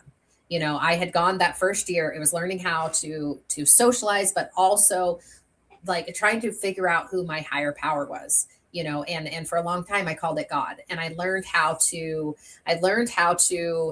embrace spirituality in all its forms. So I learned how to meditate with the Buddhists. I learned how to connect with Gaia and Mother Nature, and the creatures with the Native Americans. I learned some really awesome lessons from some Mexican shaman. I learned how to praise in the non-denominational Christian churches. And then I went back into the Mormon Church, the Church of Jesus Christ of Latter-day Saints. And so it was just kind of building this foundation of not drinking and spirituality.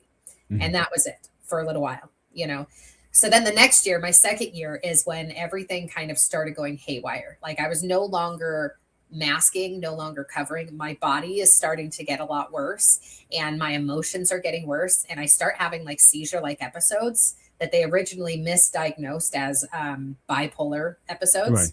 Right. But I was also diagnosed with PTSD and borderline personality and ended up in the psych unit.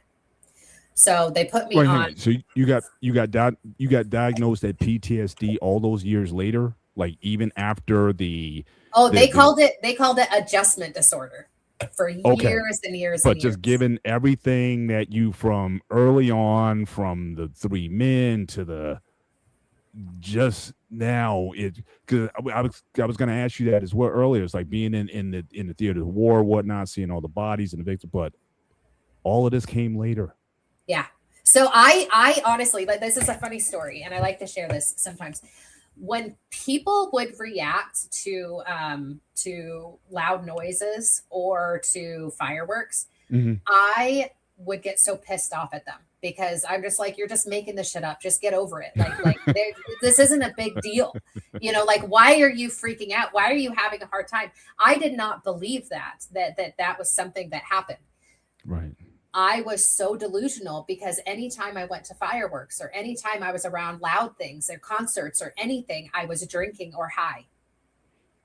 And so that first 4th of July changed my perspective of everything. That first 4th of July when I was sober and those fireworks hit, I hit the ground and cried in the middle of hundreds and thousands of people that were there at the events that I was at. I hit the ground and cried. And I was like, holy shit. Like, oh, I might have PTSD, and then, what brought me into the psych unit was being triggered back to my childhood trauma.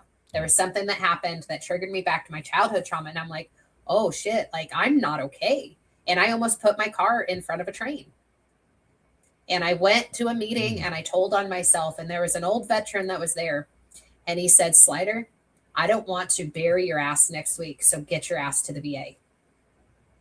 I was still so delusional that I get to the VA, and luckily I had a friend with me, and I get to the VA, and when I'm there, they're like, hey, you're either going to take an ambulance or your friend can take you to the psych unit, an hour away. And I was within a half an hour, I had manipulated them so much that I was walking out the door and getting ready to go home. I am so grateful that I had a friend with me, and she said, your ass is not going home. And she drove me there. Like, I was like, well, I just need to go home to get stuff. She's like, nope, we are going now. And she drove me and got me in there. And I am so grateful for that, because in that psych unit was when I finally was able to feel safe enough to be triggered into my military trauma and my childhood trauma. I did not know that I had military trauma. I did not know. I had been drinking so much. I was like, oh, I'm totally fine. Everything's great. And I didn't know that the childhood trauma, like I was literally so lying to myself so much, and so that first psych unit really just kind of opened up doors, and they put me on 5 different medications, because I was diagnosed bipolar, borderline, and PTSD. And for people who don't know the difference between bipolar and borderline, bipolar is a chemical stuff that's going on in your body, and you will probably be on meds for the rest of your life if you need to be, if you are genuinely bipolar. All right. Borderline is an emotional reaction. Okay. Because I was so messed up, my chemicals were so messed up from all of the drugs and alcohol that I was on. That's why they thought that I had bipolar, because the chemicals were all messed up. But for 5 years, I was on these medications. And during those 5 years, so between 2017 and 2022,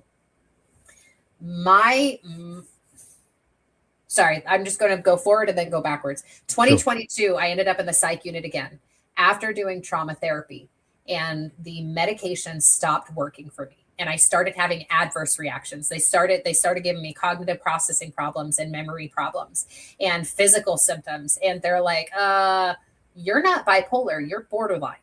So I ended up in the psych unit the second time so they could detox me off of all of the medications. Off the drugs, and then you get to the because my chemicals were messed up for a while. The meds helped them balance out until my emotional was doing better. And then the meds stopped working. And so then they're like, you're not bipolar, you're just borderline.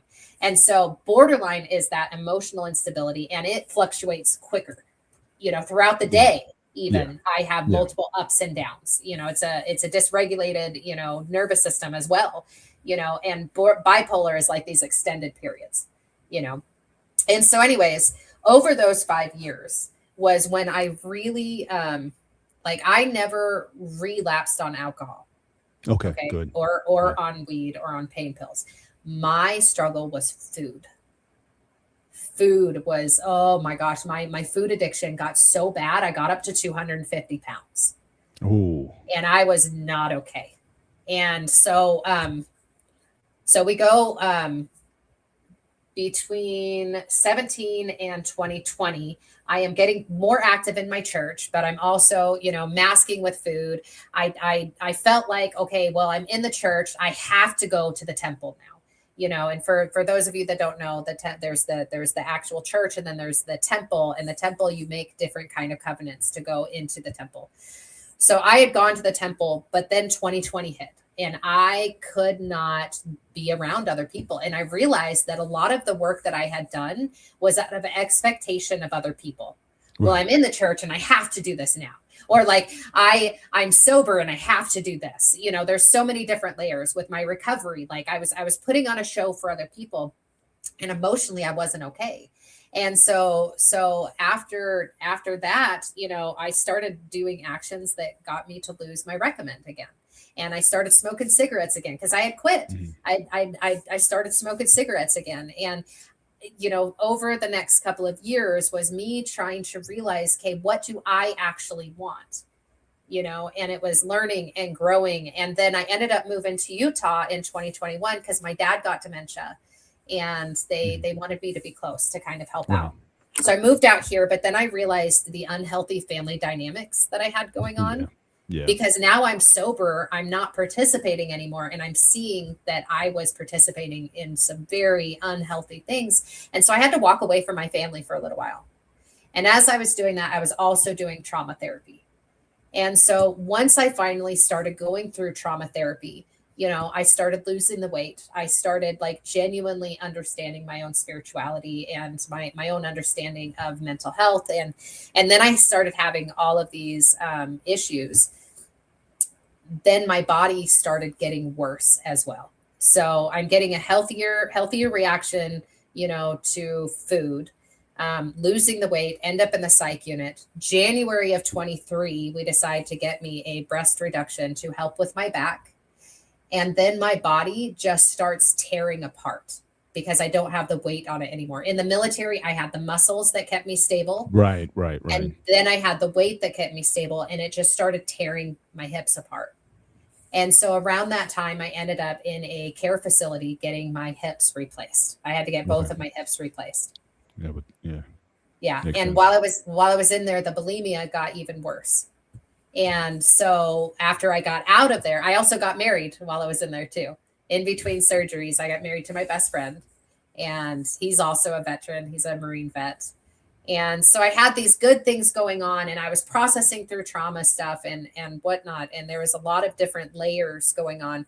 Physical body, they start figuring out, that I've got this Ehlers-Danlos syndrome, and when I got out of the facility, I started doing an intensive outpatient program for PTSD and food addiction, and so that was kind of once I did that, then I was finally feeling more of myself. And then that leads me to last year when I really started finding out who I am and really started getting into my podcasting and my writing and my advocacy and kind of gets me into here. And so, but it took a lot. There was a lot of different layers that I had to go through, and then even then I ended up in the psych unit again back in December this last year, and a giant PTSD program in January. And so there's been a lot of that. The setbacks that I've had mostly has been with my physical body and my emotional stuff and my PTSD, not so much in the addictions, because as an act of God, I have not picked up a drink or a drug in 9 years now. Wow.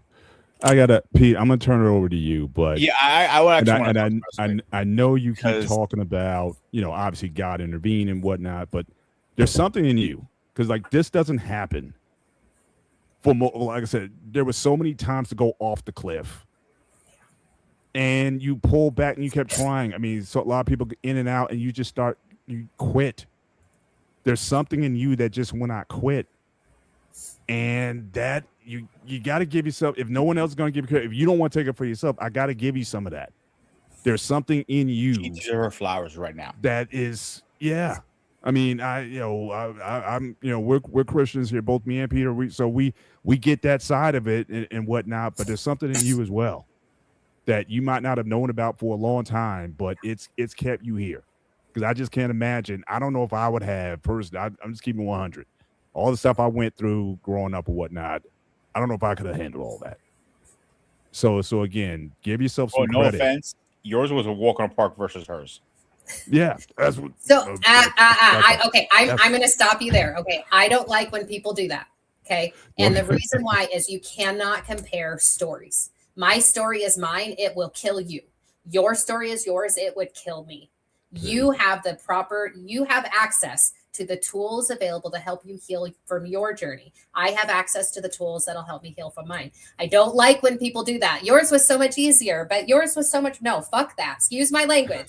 But I will say that and share it, and yell it on the rooftop. Do not compare stories. No, I totally agree on that. Like I tell people all the time, because I was the biggest beer grooming guy at one point, and I tell you can compare my beer versus your beer, or my hair over your hair, or my great Greek accent versus your Greek accent, kind of thing. But and so on and so on. But one thing I want to touch base, a couple things here. One, I want to thank you for sharing your story and coming on top. You do not understand how much that means to people, even myself, because like you said, I have my own stories. I have background too, not the greatest, but hearing these stories, like, it motivates me. It motivates me a lot. The second thing I want to talk about is when you were talking about the fireworks, people jumping, like, I never questioned the fireworks. I'll explain in a minute. I always ask people, I don't know, service, like, does war movies bother you, or fireworks? Like, some people say, sometimes when my son play Call of Duty, I do get jumpy. And I never understood that till 2 years ago, when I actually witnessed a murder about 5 feet away from me. And the next day, I'm like, a pan dropped in my kitchen. You see me ducking and grabbing something. I'm like, what the hell is going on? My boss was like, "You okay?" You're like, "Yeah, I'm good. I'm going to go for a cigarette. I'll be right back." Never realized how much that little things can affect you. Yep. And it takes time. I mean time. Now, it won't be like, okay, you're walking a dog, he did something stupid, and you're mad at him, you'll be fine in 5 minutes. No, it takes a lot of time to get over stuff like that. And that's the biggest thing, I think. And I think we both can agree on that. Like, it takes maybe a year, maybe 2 years, maybe 3 years. It could take you 60 years. It might never go away. Yeah. Well, and one thing I just want to say, like, with what you just said, and I want to validate this. You said you witnessed murder, and loud noises affect you now. Some people will see that is not that those don't connect. They'll be like, well, this was your trauma, not this, and people will say that. But the reality is, when you witness a trauma, it's a heightened nervous system. And so you go into this hyper nervous state. And so if a loud noise, or if an action from someone else, or if a movie brings that same thing, the body keeps the score. The body holds on to that. When was the last time I felt this hyper nervous system? Oh, it was when this stuff happened. I'm not safe. And so even if you have a trauma that has nothing to do with something that triggered you, don't shame yourself for having that response, or don't shame someone else for having that response, because a heightened nervous system is a heightened nervous system, and it might not look the way that you think that it will.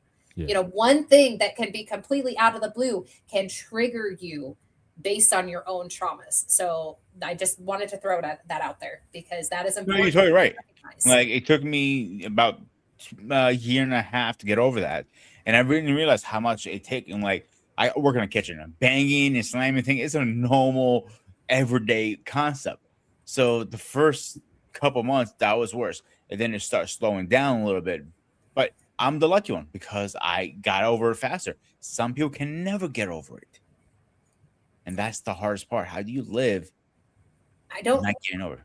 I don't think there's ever truly getting over things. I think as you learn how to manage it better, that's the thing. I agree with that. It's like the only way to get over it, right, is through it, right? You walk through it, but there's never really an end as you're walking through it. It's do I have the adequate tools? And one of the main tools to be able to get through a trauma is connection.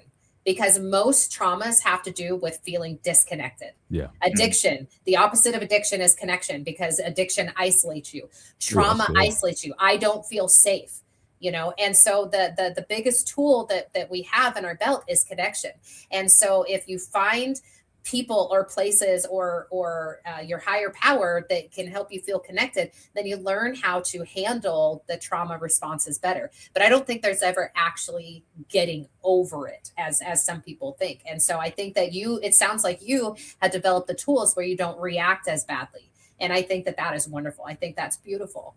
The one thing I did personally, again, I cannot speak for anybody else, what I did personally is, while I was literally behind this wall, across from the parking lot for me, I walked in the next day. Just to prove a point, I'm not scared of any motherfucker out there. Simple as that. I'm gonna walk past there every fucking day. I'm gonna walk past every fucking other day. Walk my dog that way. I'm not gonna let anybody scare me. So you did exposure therapy, and that is important for some people. Yeah, that's what it's called. You're like, this is a situation that scares me, and I'm gonna expose myself to the situation. And I think that's wonderful. That is an awesome tool to use. Gotcha. We got about 20 minutes left in the show. First of all, I want to thank the chat. We've got a lot of people watching this live across several platforms. So again, we want to thank you for your participation tonight. Just make sure you hit the like button, both on the Black Man Unfiltered Network as well as the Sparta HQ Network. Make sure you hit the like button there. Really appreciate the support tonight on this very engaging conversation. And we may have to bring you back for a part 2, if you wouldn't mind. Oh, I will come back as many times as you want. This has been terrific, but I want to pivot a little bit. So, more me than I used to be, Journey to Freedom. How'd that come together? So I'll show you guys. So this is my book, and this is my own photography. And my book is filled with other photos and just my own poetry. And so more me that I used to be, a journey to freedom. Like I said, I've been writing since I got sober. And this actually relates into, this last year, So last year, right before I went on my honeymoon with my husband, I had this feeling that I needed to publish this book. And it wasn't for me, it's for other people. And so I started working on this. When I got back from my honeymoon, we got it published.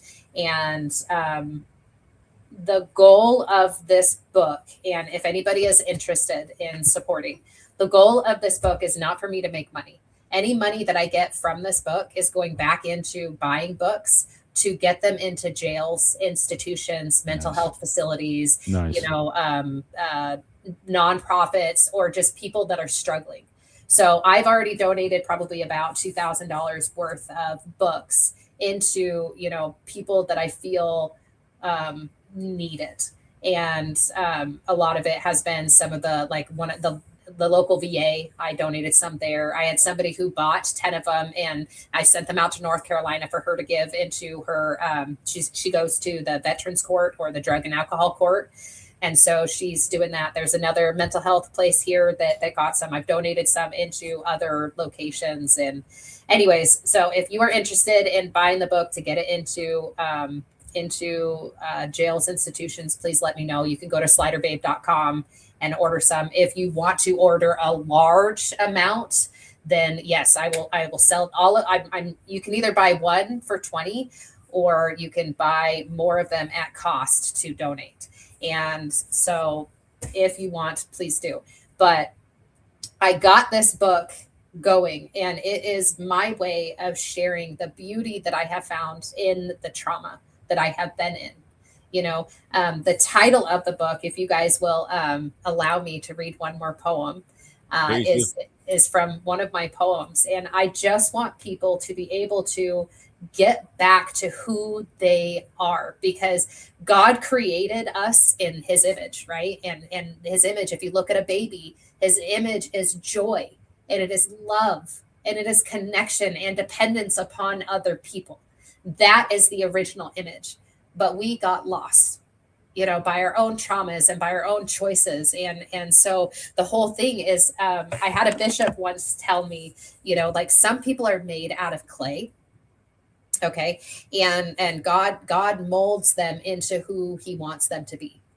People like me, I protected myself with so much rock and granite and hard stuff and covered myself. And somebody once asked Michelangelo, how did you find the picture of David?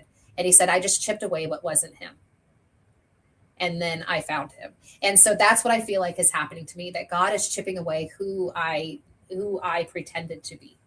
And so that is what this book is all about. And so I'm going to read you this poem. But this book was kind of the starting point to get me to where I'm at today. Is I got this book, and I decided that I wanted to. CQ, actually, CQ is a friend of theirs. He runs the WTF Nation Radio and Pop Culture Warrior. He taught a podcasting class through the Armed Services Art Partnership, asap.com, I believe. But anyways, it's a veteran community, veteran classes that help you in creativity. And he taught a class, and he's like, if you want to get your story out, go be a podcaster. And if you're not ready to podcast, go be a guest. So I found my podcast now is Every Day's a Saturday, USMC veteran. And Brian there, he interviewed me so I could share my story and talk about the book. And then he had me come back and break our stories down. And we did 10 episodes of Coffee Talk with Brian and Marie. We did 10 episodes that really dug into my story. And then I kept coming back as a co-host. And now we interview other people to tell their story.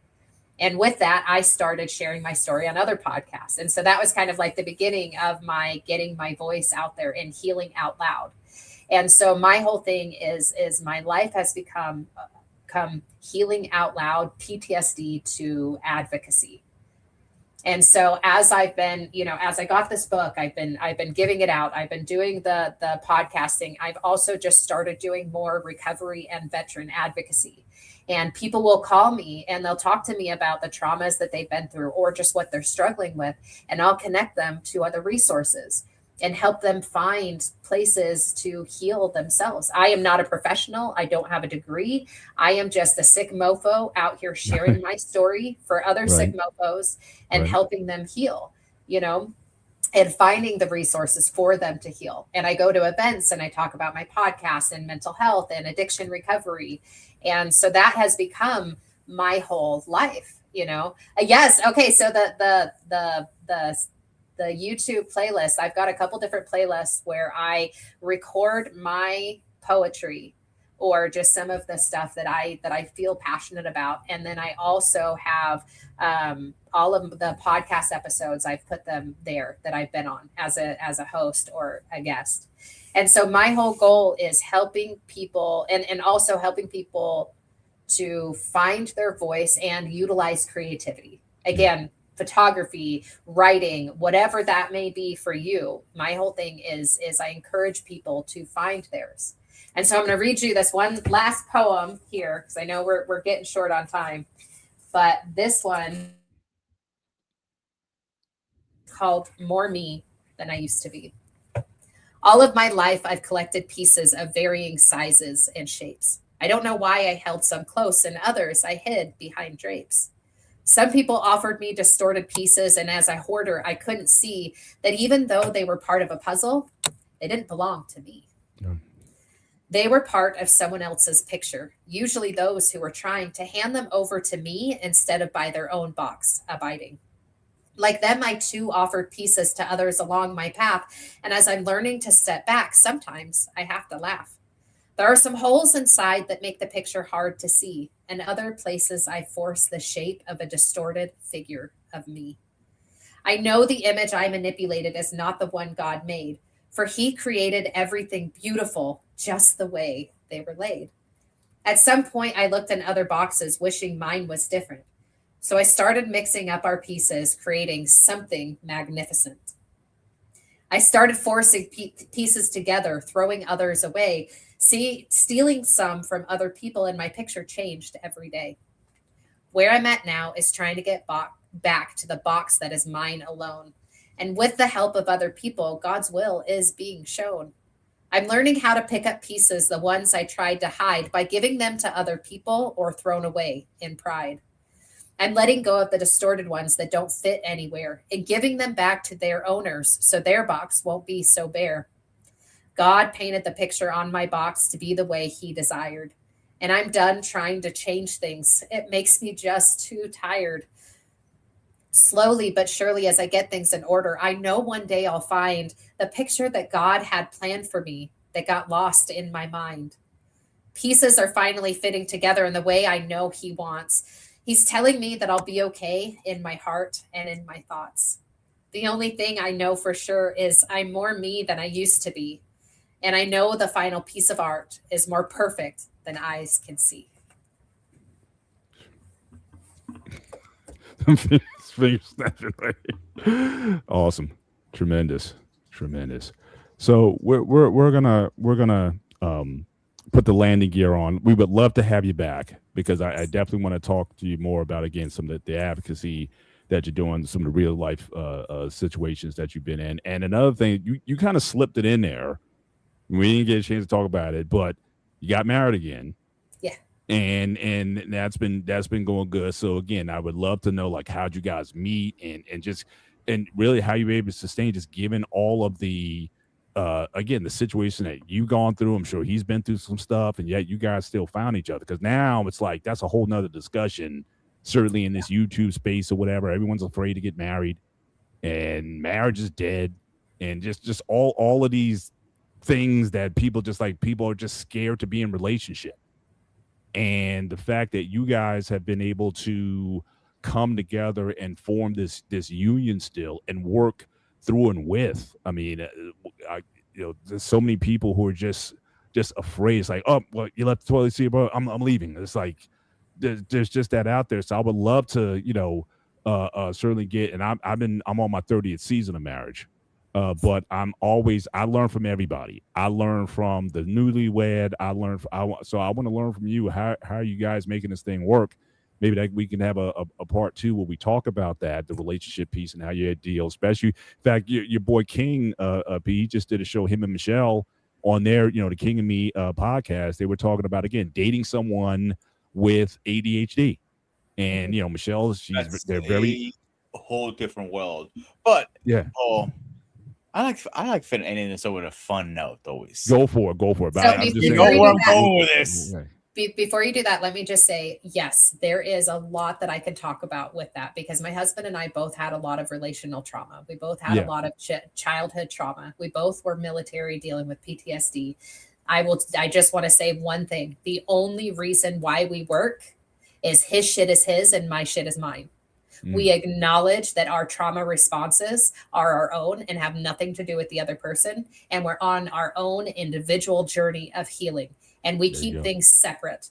And so we take things out on each other, but we acknowledge when that happens and then back off, give each other space to figure it out. And we are on this journey together, but we are not on the same boat. This is a picture that came to me yesterday. We are on side by side boats. We are not on the same boat. We are going to the same destination. We check in with each other. We're with each other, but we have to go on our separate journeys of healing and then come back together and then go on and come back. He's been gone for a couple of months. He is spending time with his parents right now, working through things. And my trauma doesn't like it, but I know it's his journey that he needs to go on. I ended up in the psych unit and this PTSD program because I was dealing with my childhood trauma that I was taking out on him. And I moved out for a couple months.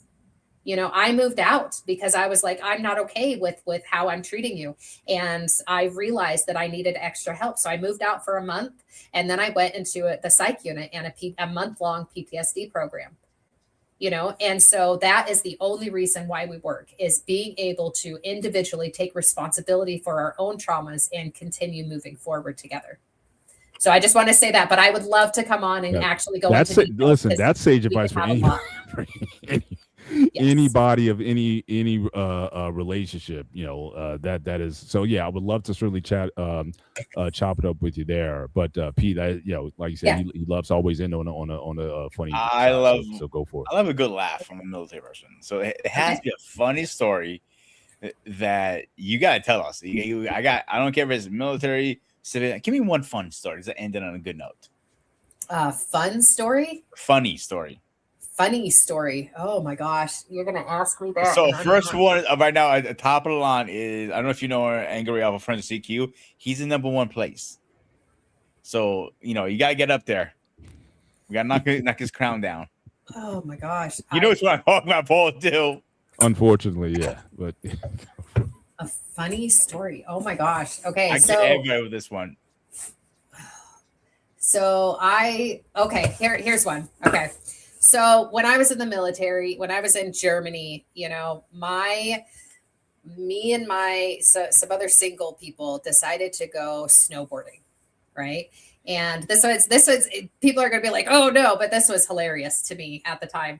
So I did not like snowboarding. It was my first time. I was on the Austrian side of the mountains, and I went snowboarding, and there was about half of us that just kept slamming down on our ass. Like we could not do good.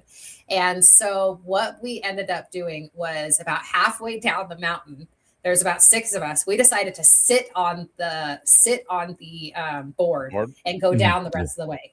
Yeah. And we're like, yeah, this is great. This is fun. We get down to the bottom. We decide to go back up to the top. We go back up to the top, and there's a restaurant up there, and we get drunk. And, this is ridiculous. But we got super drunk and decided to sit on the boards to go down again, right? So all the way from the top. Oh. But the issue is, we didn't think about the fact that how many people have snowboarded that day, and that the snow was slick at that point. So we did not think about that. So I decided to sit on the board and go down. And I'm going, and it's like it's going quick and fast. I hit a berm.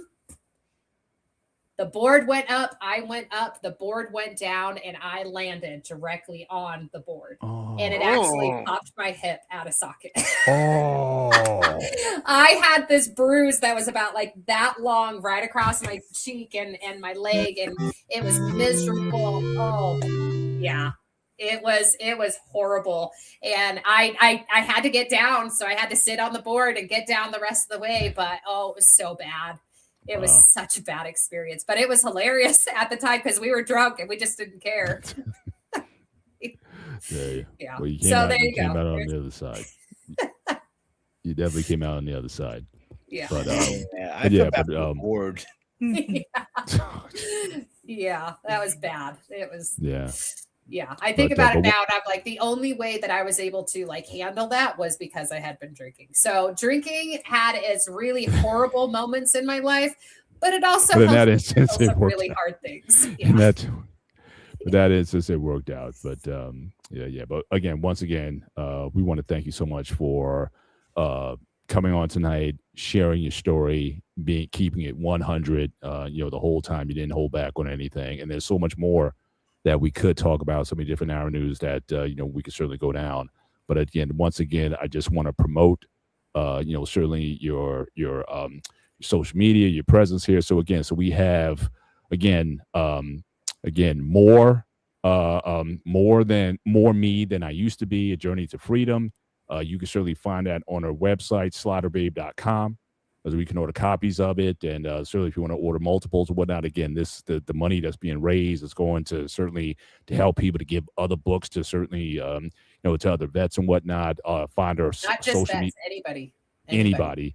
Yes. But also find her social media, her Facebook, Instagram, Slider Babe. Just look those up and you'll be able to find her. But certainly as engaging, I think a story that we've shared. We've I think we've interviewed pretty much almost everybody: Army, Navy, Marines. We've kind of gone across the board. We have, I think, Coast Guard. But this one, I think certainly is just to another level. And again, just the fact that you've been able to come out on the other side, coping, I guess, as much as you can. Again, the journey still continues, and that'll, that journey will carry on. But again, you've been handling your business so far the way you need to, and it's just been this has just been a really I'm trying to find BME, you set me up before, and I can't find the link. I think, is this it? Is this the right one? I can't find it now, so I'm all over the place. But really, we're just really appreciative that you decided to do this with us. Certainly for those in the chat tonight, again, make sure you hit the like button. Make sure you share this show. Share this with your friends. If you know people who've been in the military, people who struggle with addiction, with alcoholism, anybody who you think could benefit from this show, please share it. That's all we ask here. We don't ask for money here, but again, if this show can help somebody, and this certainly can encourage and inspire somebody to take positive action and get on that road to recovery, certainly that's all the things that you really need in this show. But Pete, your final thought, and then we'll turn it over to Marie, and she'll take us home. Nothing to say right now because she stole the show tonight. So forget about me, forget about you. Let's get her up here and have her close up properly. Yeah, absolutely. So I'm just gonna. What are you expecting me to do?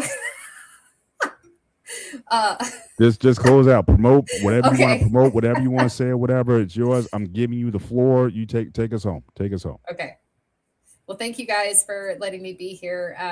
The one thing that I really want to say is there's a couple resiliency. I've never liked the word resiliency, but I learned a new definition of resiliency. And this is something I like to pass on to other people. Resiliency is not, I have to keep going and I have to do this and I have to do that and I have to keep getting up and this, that, and the other. Resiliency is the ability to reach out for help when you're down. That is the thing that I have learned. In this entire journey that I have been on, I have not done it by myself. My dedication in my book, it's dedicated to my squad of angels on both sides of the veil. I have never walked this journey alone. I had to recognize that I can't do this stuff on my own. I had to get help. And so just remember that we have a whole squad of angels on the other side watching out for us, and that we have people here who can be our angels. So if you are struggling, reach out for help. 988 is the hotline for the Crisis Center. Veterans option 1. Reach out to them if you need someone to talk to. Reach out to me if you want to get connected to some resources or help me to develop a way to get more resources into service members before they get out. And please, again, feel free, if you are interested, get a copy of my book for yourself, donate it to somebody who may just need to see light. My whole thing is just learning how to heal out loud, PTSD to advocacy. And I hope you guys can find your own way to heal out loud as well. And use creativity. Always use creativity. Absolutely. Amen. Well, again, we want to thank you guys for certainly being with us. I mean, and I guess me and Pete, we never take for granted. You guys, it's Sunday, tomorrow's a work day. You guys can spend your Sunday nights with anybody. But we had over 100 and almost 40 people on the stream tonight spending your night with us. So we just appreciate you guys being here. Just make sure you hit the like button here and hop over to Sparta HQ Network. Also, consider becoming a subscriber to the Black Men Unfiltered Network and the Sparta HQ Network. We got all kinds of content coming up. Expect more interviews. Again, Marie, we'd love to have you back for part 2. And, we just want to continue to grow this space where we can have reasonable conversation. The gray area is about, again, not every side being black. Or we kind of play off the fact that I'm black and he's white. At least he's white sometimes. But I'm Greek. You're right. We kind of play off that. That's kind of handle. Your ass. But really, the whole reason for the gray area is that we found that, especially in the YouTube space, we saw some conversations that were just getting very toxic, and it was just people want to put you in the boxes and whatnot, and we just want to have a place where we can have meaningful conversations. Where people, me and Peter, are as different as it gets, but we do share a lot in common. There is a lot of gray area in humanity, and we want to be able to bring that to the floor. How you can have a reasonable conversation, not always agree, but disagree respectfully, and really find the humanity in everybody. And that's really what the gray area is about. So we approach this here, and certainly the military interviews that we've been able to do since we've been doing this show has really added another layer and dimension to the show, where we can show again real people gone through things, served this country, often to great sacrifice. And in your case, in spite of the things that you were doing, you still served this country. And we just, can't thank our veterans enough. We just can't thank those who have chosen to, write a new chapter in their lives. Because a lot of times coming out of the military, you don't know what you're going to do with your life. And people who have stepped up and built organizations to express themselves through comedy, through the arts, that they can have this new chapter in their life that they're writing, even though they can go to other areas. We've had guys on, they've been on Fox News and doing interviews to all kinds of things, but they just want to try this comedy thing. And certainly having the platform and the presence to do so. So we just appreciate people who can turn and open up that next chapter in their lives. So the gray area will always serve as a platform for meaningful, respectful dialogue, to meet interesting people and find the gray area that I think all of us can relate to, and not live in a world that's so black and white that we can't appreciate the differences of one another. So this is what the gray area stands for. So appreciate you being here. And so for all of us, for myself, for Marie Slider Henriksen, and Sparta! The Ghost of Sparta, a.k.a. Peter, a.k.a. Panayotis. This is the gray area. You guys enjoy your week. Take care. God bless. We'll see you next time. Good night.